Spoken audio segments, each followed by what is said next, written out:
Happy New Year, everyone, and welcome aboard. Yeah, I was just going to jump on for a few minutes tonight. Don't want to hold you up all evening. I hope that you had an opportunity to celebrate with friends and family. If you didn't, you should have come hung out with us. So, maybe I'm not necessarily a partier, but I definitely like hanging out with friends and family.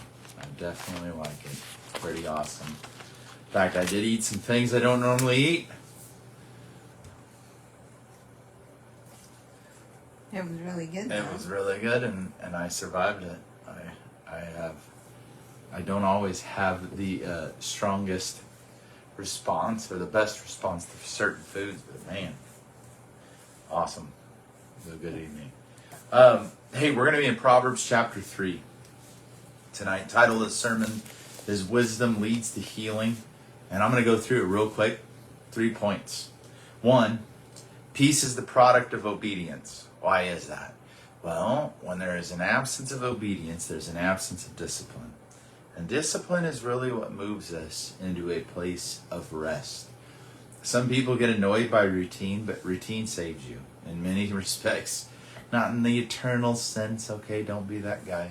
But what I'm talking about is it moves you and it motivates you even when you don't have any motivation, when your heart isn't in it.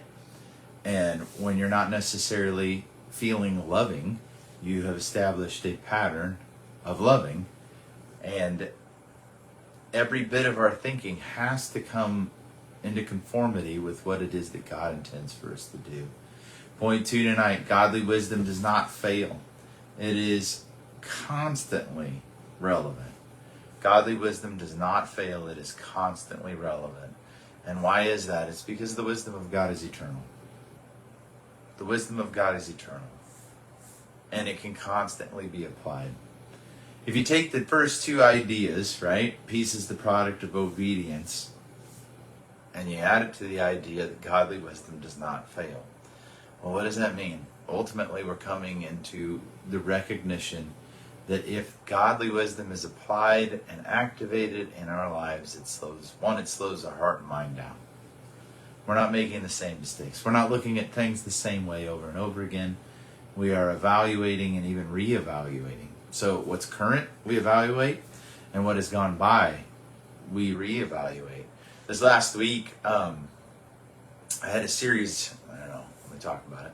I had a series of dreams, and one in particular, I know that the Lord was speaking about a process of reevaluation.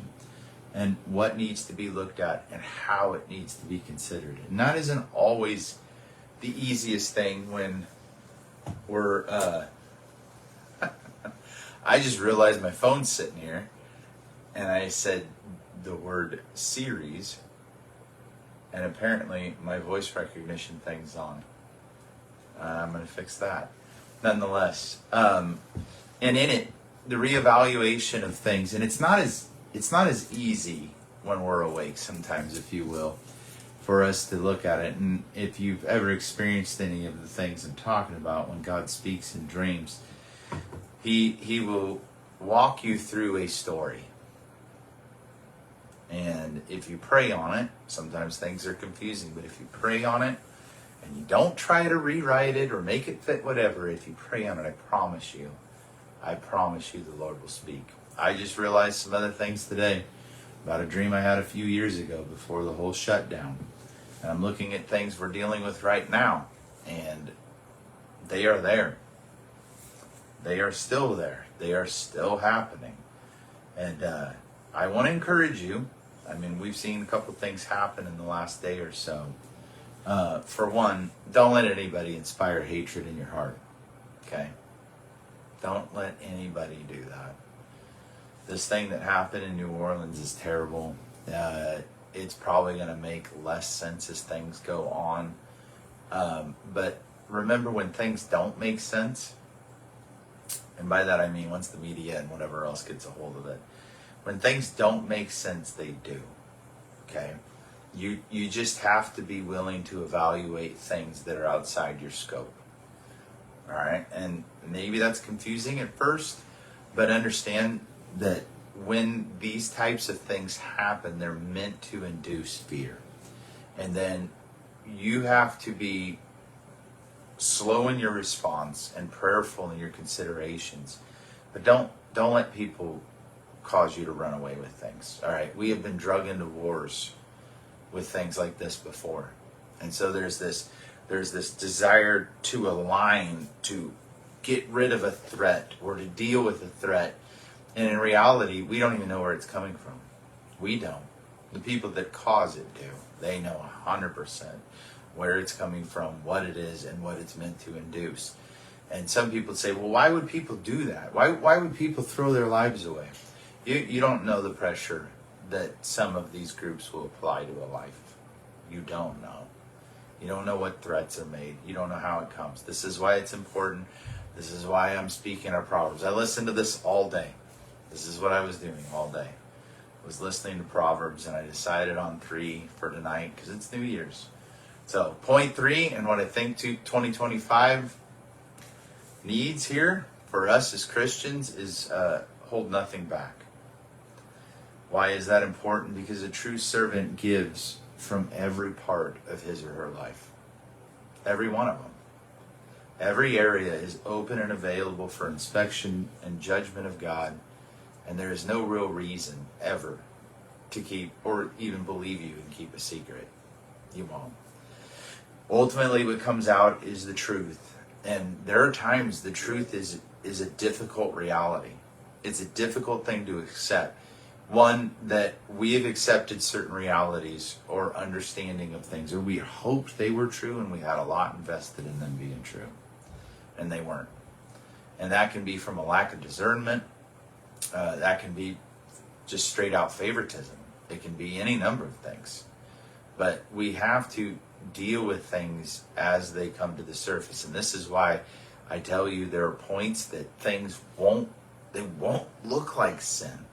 With our current mind frame, they won't even seem wrong. They'll seem very normal, very, very easy to explain, but the issue is they can't be. So once you begin to confront the truth of the situation, you have to accept that every step you took along that way to consider things as you thought they were was a bad step. At least from some point it started going wrong. And you have to turn around, which is to repent, and to begin to move back to the place where you find absolute 100% truth. That's it. From the standpoint of truth, these things happen, and from no other. Okay? It can't be an issue of compromise. It can't be an issue of negotiation. It has to be from the standpoint of truth. And it's scary because truth is going to be what divides the goats and the sheep. Jesus tells us truth is going to be what divides households. And truth also is the thing that breaks strongholds and footholds and demonic oppression and possession and everything. It is all from truth. And truth is love. All right? Truth is love. Better is open rebuke than secret love. Okay? Open rebuke is what sometimes we deal with. And it's not easy. It's not easy. So let's dive in. I figured today would be interesting because I went out and worked and people kept saying, why are you here?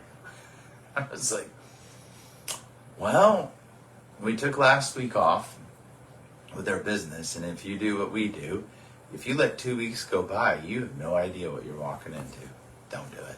So let's dive back in. Peace is the product of obedience. Verses 1 through 4. Proverbs chapter 3, verses 1 through 4. What are the rewards of wisdom? Well, it says, my son, do not forget my teaching, but have your heart comply with my commandments. For length of days and years of life and peace will add to you. Do not let kindness or truth leave you. Bind them around your neck. Write them on the tablet of your heart, so you will find favor and good reputation in the sight of God and man. Point 1 again, peace is the product of obedience. Why are these things encouraged? Why must they be held on to? And what does it take?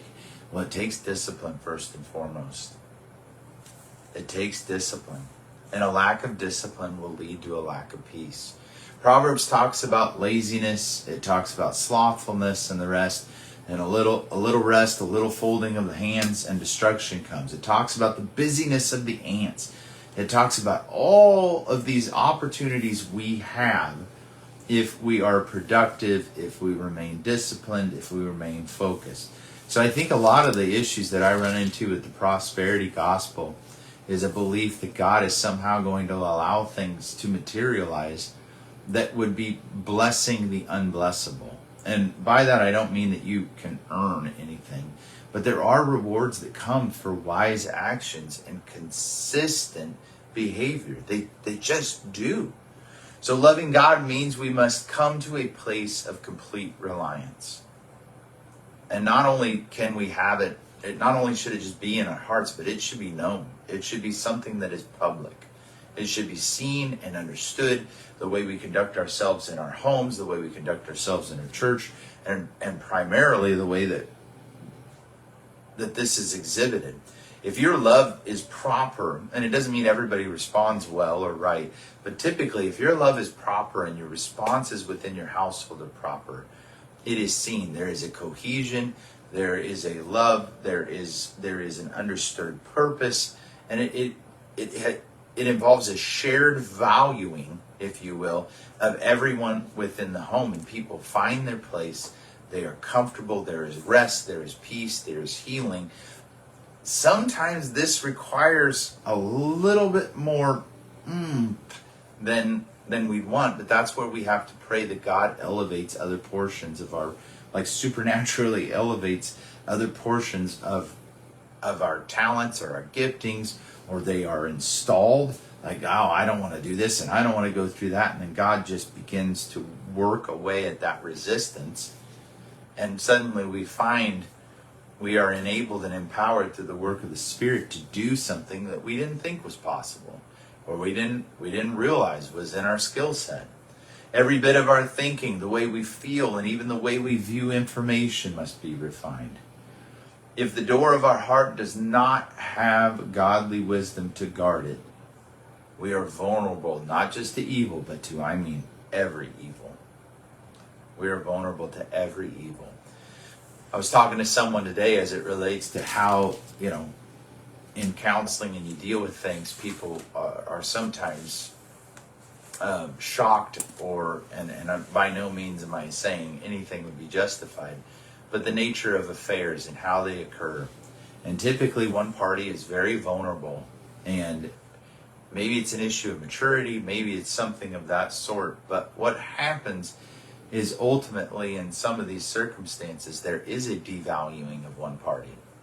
There is a pushing away. There is a withholding of love, or a disregard for the health of the other party's emotions. Now, sometimes it's true that one party is incredibly abusive, and it's all emotional. It's all emotional, and it is just, you're just dumping water, if you will, into an empty well that never is going to fill up because it's just running out the other side. That is a blatant lack of maturity. But in other contexts, there is a devaluing of one party for one reason or another. One party's angry, one party's arrogant, one party's ignorant. You can name it. And then they're surprised when someone shows the other person appreciation and it draws them to one degree or another. All right? This is why discipline is necessary in our lives. What does Paul talk about with regard to intimacy in a marriage? He says the only reason it is to stop is agreed upon. It is an agreed upon period for the sake of prayer. And then after that, the two are to come back together. Okay? Because one party may be weaker. It's just human nature, y'all. It's just human nature.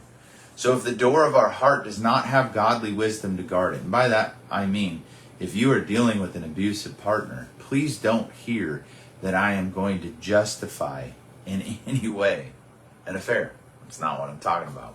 I'm talking about the vulnerabilities. If you say that you are of Christ and you're dealing with a situation like that, it will not justify an affair. Okay? If you keep it to yourself because you're proud, then you're giving way to the enemy. You don't have a guard at your door. You're not looking for covering. You're not looking for authority to lead you through the circumstance. You're keeping your mouth shut intentionally to allow the pressure to build so you can choose failure. You will have to own that at the end. Moving on. When Christ leads us, we understand that kindness takes many forms.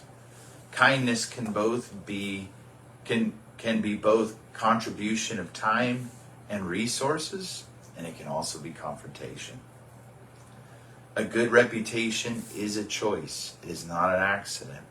There are times you're going to have to confront yourself to fight for a good reputation. You say, what does that mean? It means when you're falling down on your own job, when you're not dealing with things in the proper way or with the proper perspective, you've got to reach deep. And by that, you got to get hold of those biblical things that are in, at least hopefully been rooted in you in some way or another, or you begin to pray that they are.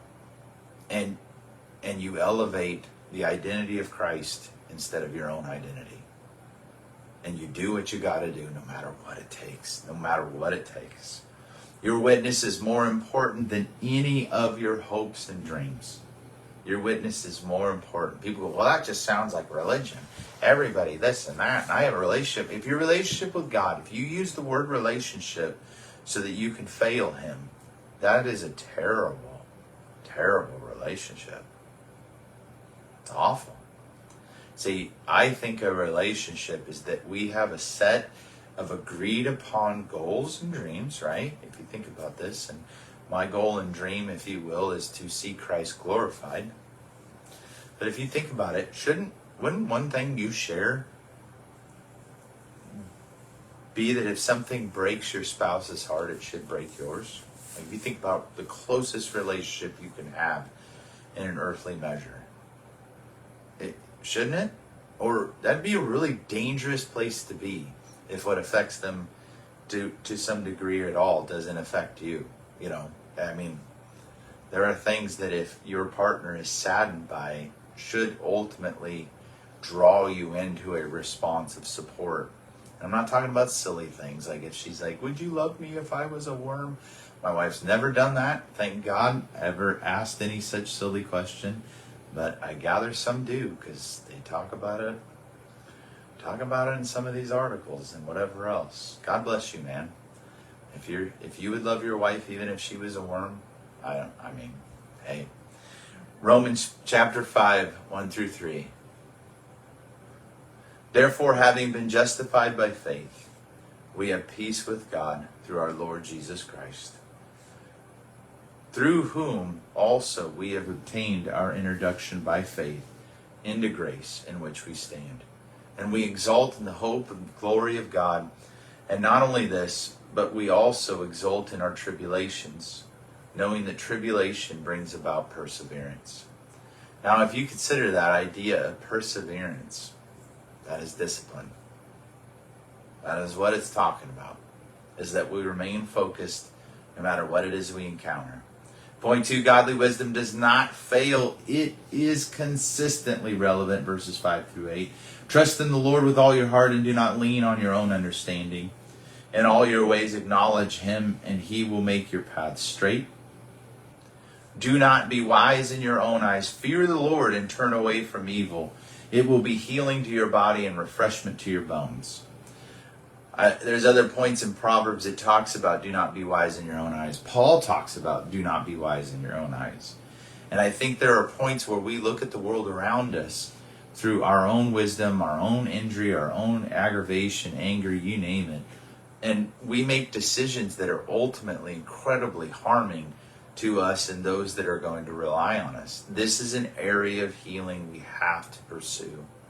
If you grew up in a household that was shaken by every issue, or maybe there was one significant or a couple significant issues that shook you, and that was a pattern, they've actually shown that trauma is passed genetically at points. Okay? So if there was traumatic incidences prior or any number of things, those responses begin to be transferred from one generation to the next. You're like, oh, I don't believe that. Well, you can believe whatever you want. But they are epigenetic responses that are passed through genetic code, and they are studying animals, they are studying a number of things. But nonetheless, if you grow up in a fearful household, typically you find one of two extremes, right? Either we're incredibly fearful or we're just burnt out and afraid of nothing. Okay? Who knows? But different people have different responses. But God brings us to a place where we can acknowledge what is going on and meet it with a response that is inspired by Him. And His wisdom is eternal, and it can constantly be applied. The exercise I try to engage in my life is truly that. I take a situation, and I use Proverbs a lot. I want to apply it. I think of Paul's writing to the church. I want to apply it. This is why I don't believe in some of the things that people talk about being certain of, which is they were created to be saved, and that once you're saved, you're always saved. I don't find that in Scripture in a pattern that I can rely on. Okay? I can see the echoes of it at points. The only reason I'm pointing over is my computer.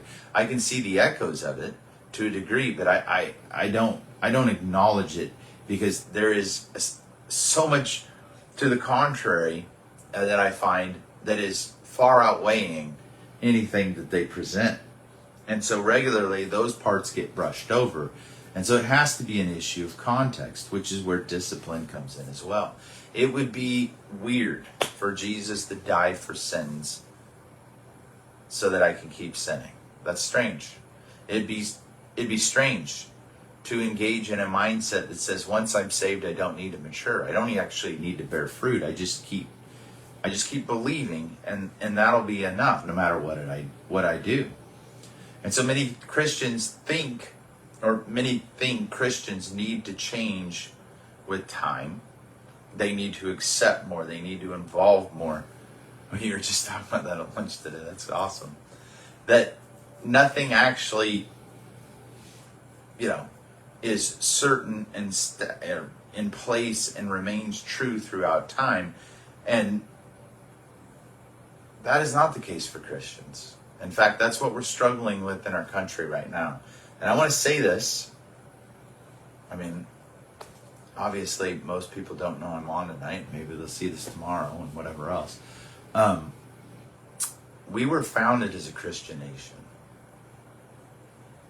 You can go back and study the documents. We were founded as a Christian nation.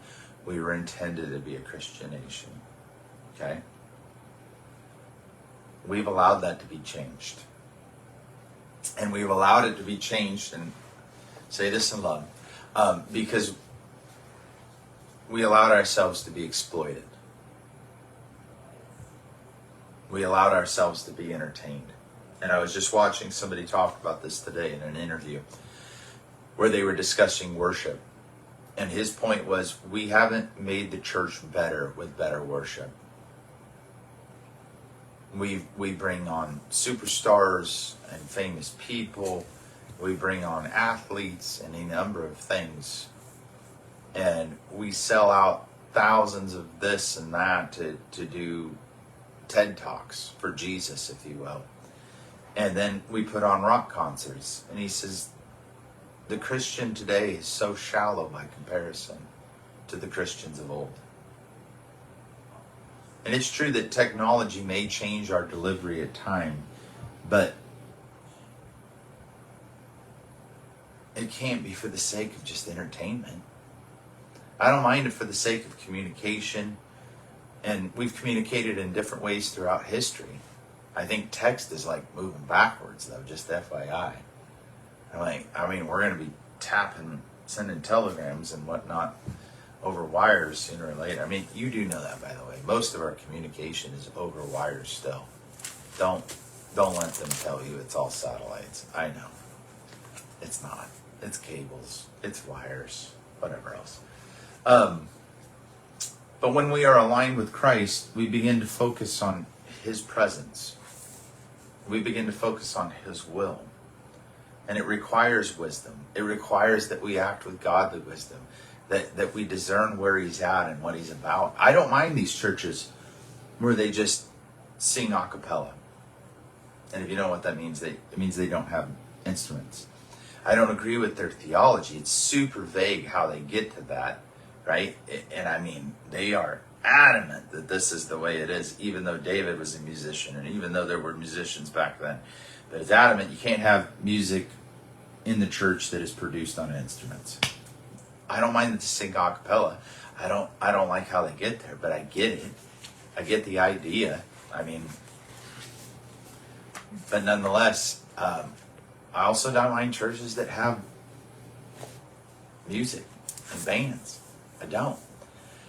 I think in both cases, you can walk away from the idea of Christ being the central theme.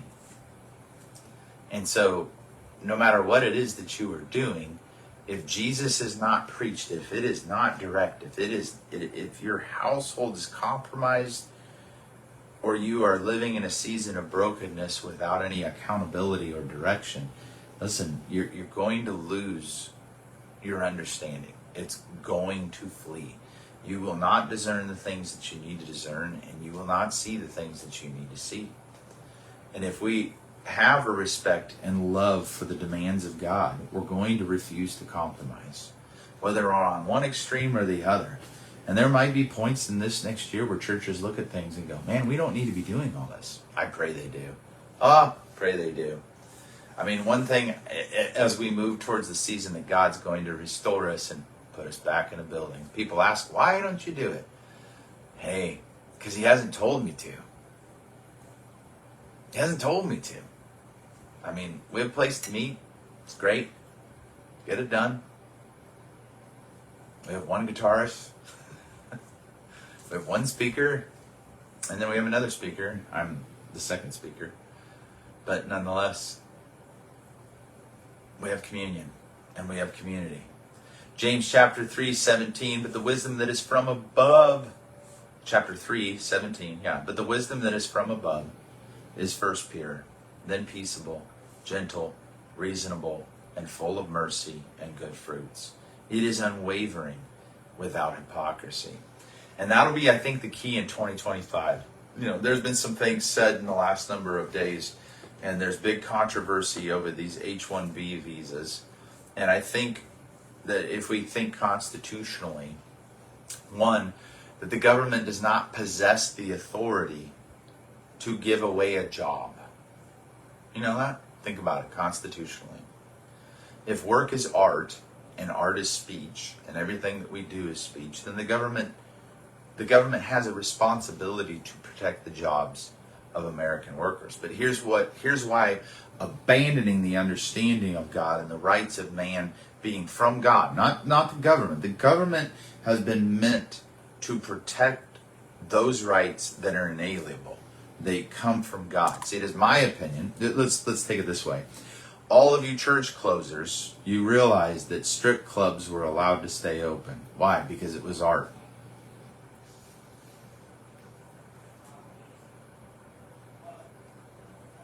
So you're telling me constitutionally, right? Think about this. Think about the level of perversion within our judicial system that a construction worker doesn't have the rights. I mean, they closed construction down on our bowling alley here in town during that season. A construction worker doesn't have the rights that a prostitute has.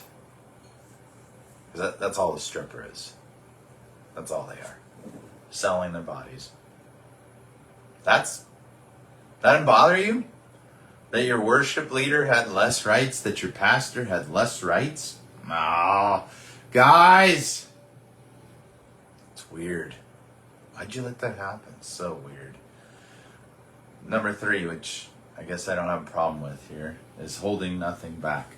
9-12. Honor the Lord from your wealth.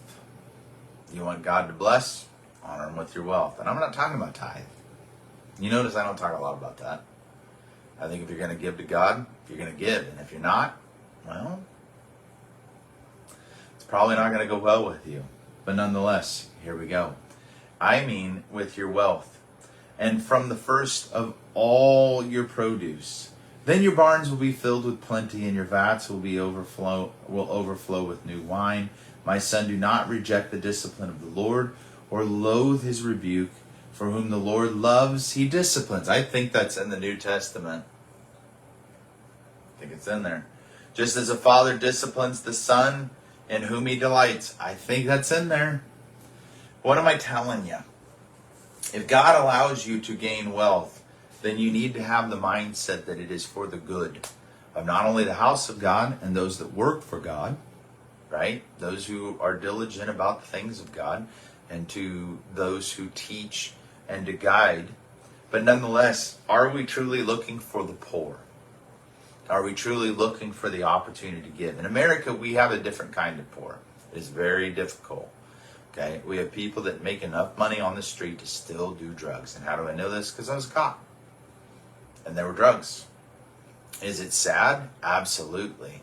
Is it incredibly, just incredibly difficult to get out of that situation? Absolutely the case.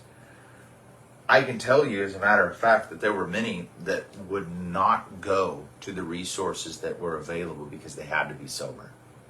They had to stop. I can't even imagine the traumas that these individuals felt. Okay, and what they dealt with, the things that were in their head, the things that happened to them. Okay, a lot of times when you see people walking around talking to themselves, it's true that they could have blown their noggins out on drugs. Okay, absolutely the case. Many of these people have been broken. Literally, their brains fractured. So they are living, if you will, almost, I don't want to be too technical, but like a dual reality. Okay? They are encountering images and pictures from their past. I lived in one house across town. There was a man who slept in the dumpster, or around the dumpsters. And I would hear him at night screaming, "No, Daddy, no. No." There were nights it was loud enough that I had to go climb up on the back of my, the property I was at and talk to him and tell him, "Hey, bro, that's enough for tonight." And I wasn't mean or rude to him or whatever else. I felt for him, but there was really nothing to be given to him. But the level of torment was unbelievable. And the difficulty with that is how do we begin to sort through this? We know in California, the things that I'm praying about is that we have had billions of dollars disappear, and they have been spent without wisdom. And I think that the church has a better role in this, and that we know about what is right and wrong. One, I remember my brother was part of a ministry, and the cops had to come to them because they were handing out clothes, and they were asking them to please stop, because the homeless in that area were using it to clean themselves, and then they would throw it on the ground. And so there was soiled clothing all over the place. So we have to be very wise and very practical in the way we move forward. But I think that the church is the best. Why has the church been excluded, if you will, from some of these things? Because we don't typically engage in fraud. That's it. That's it. We don't pay our there aren't cronies and everything else that we're paying to get this money and to take it other places. We're not doing it. We're typically better with it. I'm sorry. We just are. And even if you don't like a church or you don't like somebody else, it's typically done better. I'm sorry. At least some of these men, even if you don't care for them, at least have a fear of God and they desire to see people do better. It could be all for them. They could just be wanting to pump their own rep. But typically, I see less corruption. Okay? Maybe not done the best, but if you're not doing it, there ain't a whole lot to say sometimes. That makes sense? Mm-hmm. Yeah, if you ain't trying. All right? So where do we go? Well, a true servant gives from every part of their life. And if we withhold from God, I promise it will damage you. So whatever we have been called to give will become a curse if we keep it. Whatever we have been called to yield will become a curse if we hold on to it.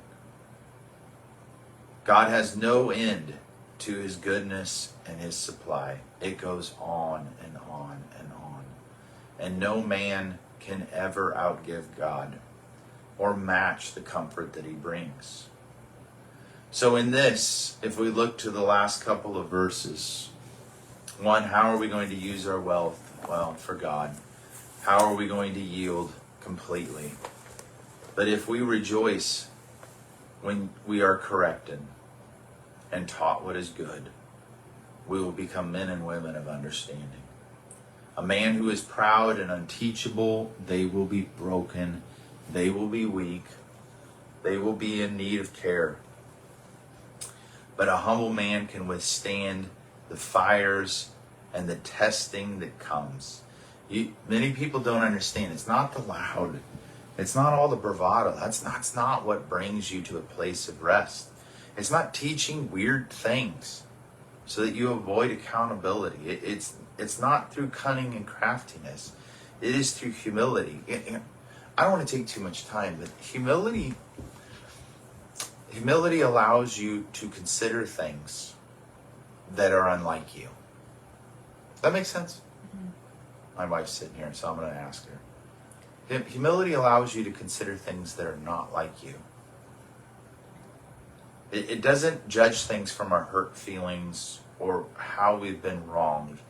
It allows us a broader and better view, if that makes sense. It reaches out, if you will, and tries to get its arms around the situation, not for the sake of control first and foremost, but for the sake of understanding. And it is from that standpoint that our view is broadened and our hearts are healed. What if we look at a circumstance? So let's take one that's, I'm not going to give you specifics, but let's go from the side of things being out of order and just complete chaos. And we say, oh, I would have never acted that way. I don't know, the pressures that come or the different things that are upon us, who knows? But nonetheless, it's possible that certain actions and attitudes may be present in us, not all of what we've encountered or seen. But nonetheless, if we begin to slow down and we say, okay, where have I seen this biblically? Let's do away with I would have never, and I would have this, and I would have that. I don't care about that right now. Does that make sense? I don't care about what you would have. Let's look from the standpoint of a biblical principle, right? So let's just look at verse 13 real quick. I haven't even read through this. Let's just do this. Blessed is a person who finds wisdom and one who obtains understanding. For her profit is better than the profit of silver and gold, and her produce better than gold. She is more precious than jewels, and nothing you desire compares with her. Okay? Long life is in her right hand. In her left hand are the riches and honor. Her ways are pleasant ways, and all her paths are peace. She is a tree of life to those. Right? What are we discussing? We're discussing wisdom. Okay? So in every circumstance, humility would draw us into a place of pursuing wisdom. Every promise unfolds under that. Everything is unraveled that is of dark mystery. And how is it? Because of light and life being introduced. And so if we are willing to slow down and rejoice, even in the midst of a rebuke, even in the midst of hurt feelings, how do I gain wisdom from this circumstance? Because bitterness is for the stupid. Okay? I'm going to be blunt. If you just operate on business, you're dumb. It's completely undisciplined. It's unreasonable. I don't want to learn. I don't want to mature. I don't want any input. I don't want it. That's dumb. That's dumb. Hebrews 12, 10 through 12. Sorry about that. This was the verse I was referring to. For they disciplined us, speaking of fathers, for a short time, as seemed best to them.